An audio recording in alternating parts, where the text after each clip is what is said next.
今日嘅廣州繁華現代化，同香港呢個城市分別不大，但係昨日嘅廣州落後得仿似50-60年代嘅香港。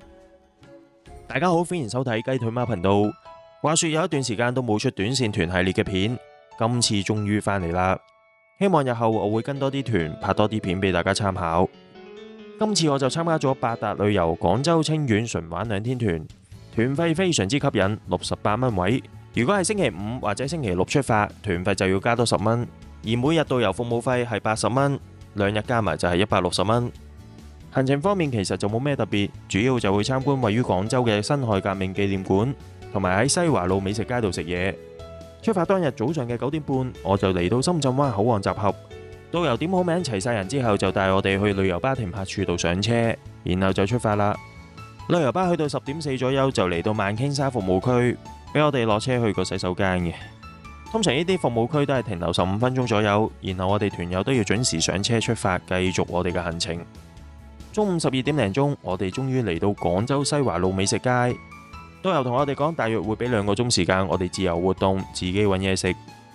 咁呢條美食街就集合咗唔同種類大大小小嘅餐廳。行過我見到一間小店專門食港式雲吞麵。如果想飲茶嘅話，呢度有雍和酒家，就喺正街口嗰度。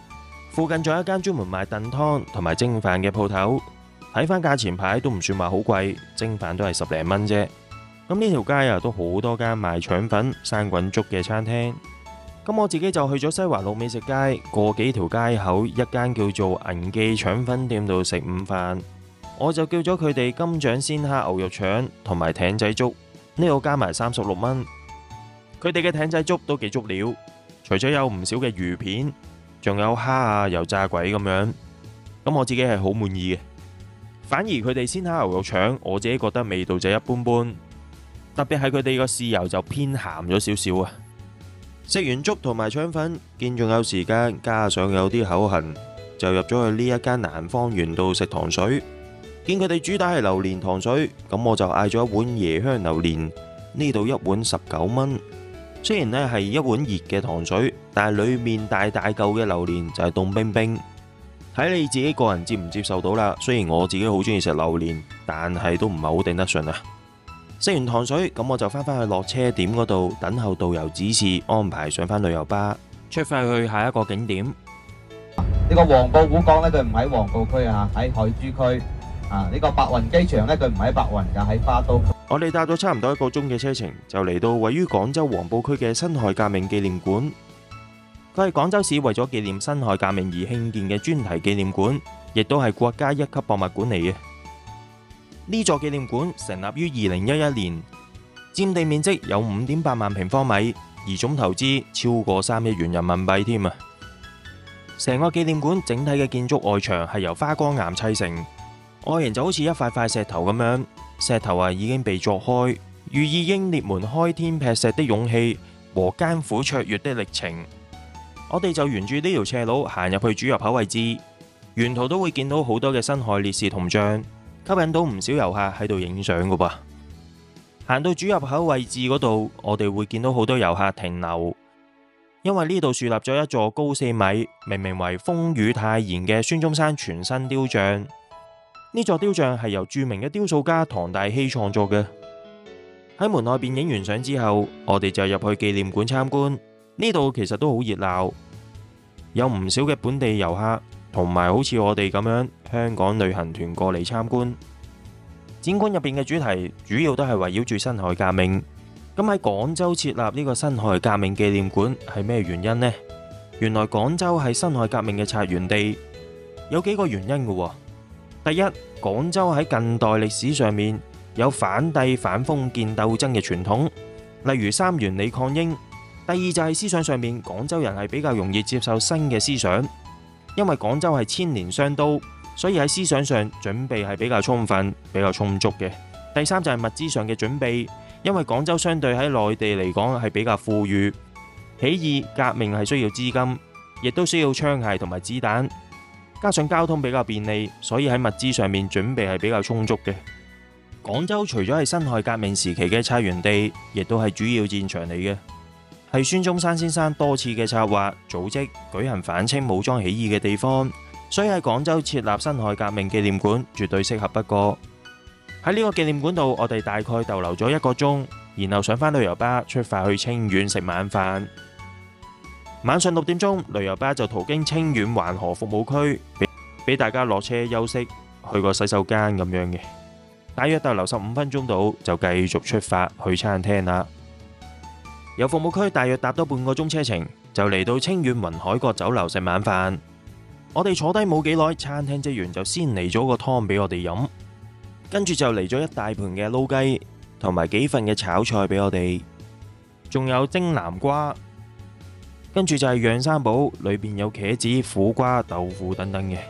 之後仲嚟咗碟三色豆啊，不過大部分團友都冇點樣食。仲有呢一碟清蒸水庫魚、蒸水蛋，最後仲嚟咗盤橙俾我哋食啊！食完飯之後，我哋大約搭10幾分鐘車程就嚟到海利亞德酒店。等咗一陣，導遊就向我派發房卡同埋早餐券。我一開門入到嚟酒店房呢，就聞到好大陣煙味。不過都冇辦法啦，咁呢個團本身呢都係平價團啊。咁如果你真係好接受唔到呢，就要同導遊嗰邊溝通啊，睇下佢安唔安排到換房。咁我今次入住呢係大床房嚟嘅，張大床真係幾大嘅喎，望落去都乾淨嘅。望出去個景觀呢，就係望街嘅，都係城市景、樓景咁樣咯，冇咩特別嘅。除咗張大床同埋電視機之外呢，呢度呢仲有個位啊，可以俾你食嘢嘅，即係嗌外賣可以喺度食嘢啊。房入邊嘅電視機呢，就睇唔到香港電視台嘅，變咗大家呢都係睇國內電視台啦。呢個位置就擺咗電熱水煲，仲有2款茶包嘅。呢度仲有2支嘅樽裝水。最後睇埋個洗手間先。咁洗手間呢，就唔算話好大啊，但係勝在夠光猛。嗱，入到嚟呢，就見到塊鏡啊，都好大塊嘅。咁洗手盆隔離就係梳洗用品。淋浴間呢個空間都 OK。洗頭水、沐浴露、護髮素都喺呢個位置。呢間酒店房整體都乾淨嘅，不過好可惜呢，就係個煙味都好明顯啊。嗱，我依家喺酒店附近嘅。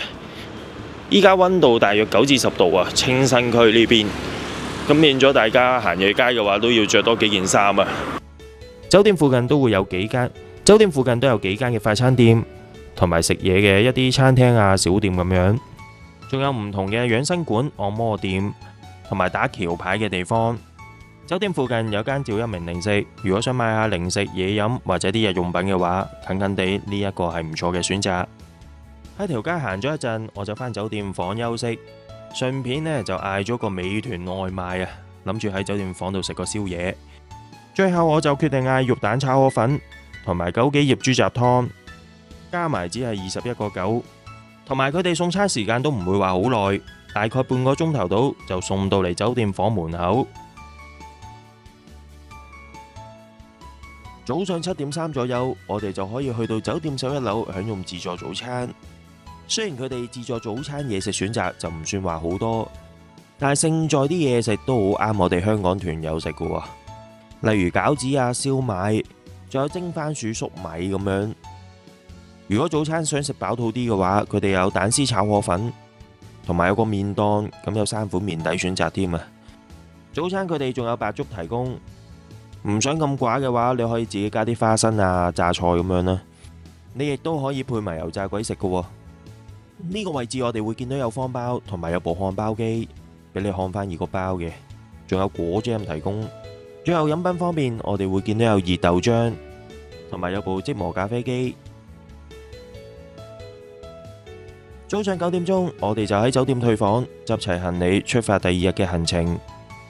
先坐翻好啦，咁房卡就已經係交齊啦。咁回鄉證咧，轉頭我逐個睇翻俾大家。咁大家先檢查一下，除咗呢個回鄉證之外嘅其他銀包啊、手機啊、其他證件所有嘅隨身物品咧都帶齊未？差唔多10點鐘，我哋就嚟到清遠清新區山塘鎮一個地道市集度趁墟。早上9點去到11點呢段時間係趁墟最旺、最多人嘅時間。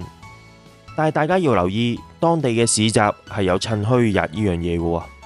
並唔係日日都會有墟市，好似我依家身處嘅山塘墟市，佢就按新歷日期尾數去計算，逢1、4同埋7號都會舉辦。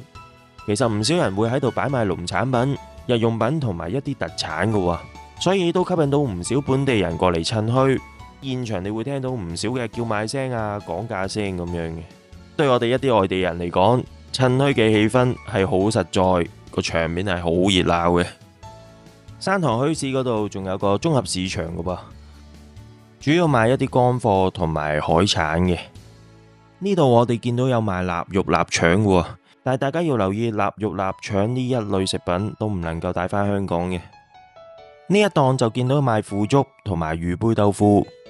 成個綜合市場我自己覺得比較特別嘅就係有啲檔口有擺賣蔬菜種子，可以俾你買返去自己種菜食。如果大家行完墟市仲有時間剩嘅話，可以行埋當地嘅超級市場。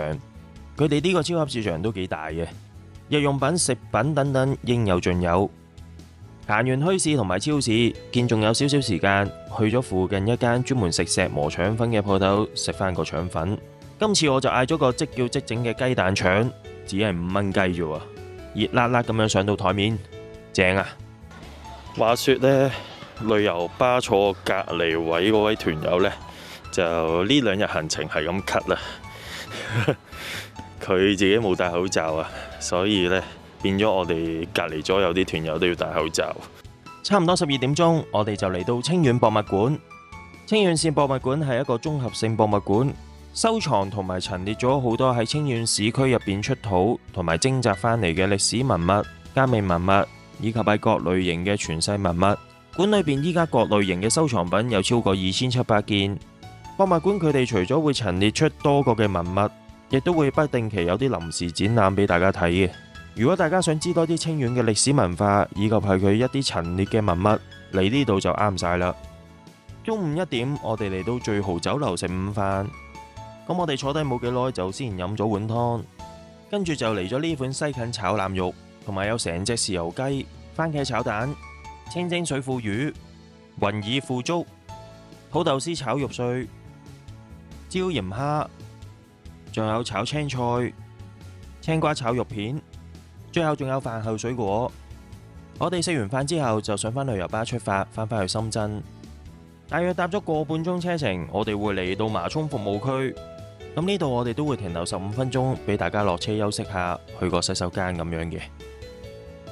服務區呢度除咗有便利店、零售商店之外，仲有啲賣小食嘅鋪頭。咁我自己口痕就用10蚊雞買咗碗豆腐花坐喺度食。最後我哋下晝5點鐘順利返到嚟深圳灣口岸解散。然後就過關返去香港啦。多謝大家嘅收睇啊！如果中意我哋嘅影片，記得訂閱我哋嘅頻道、分享影片同埋讚好影片啊！如果對我哋嘅頻道有任何意見，歡迎大家喺留言區留言嘅。我哋下一集再見啦，拜拜。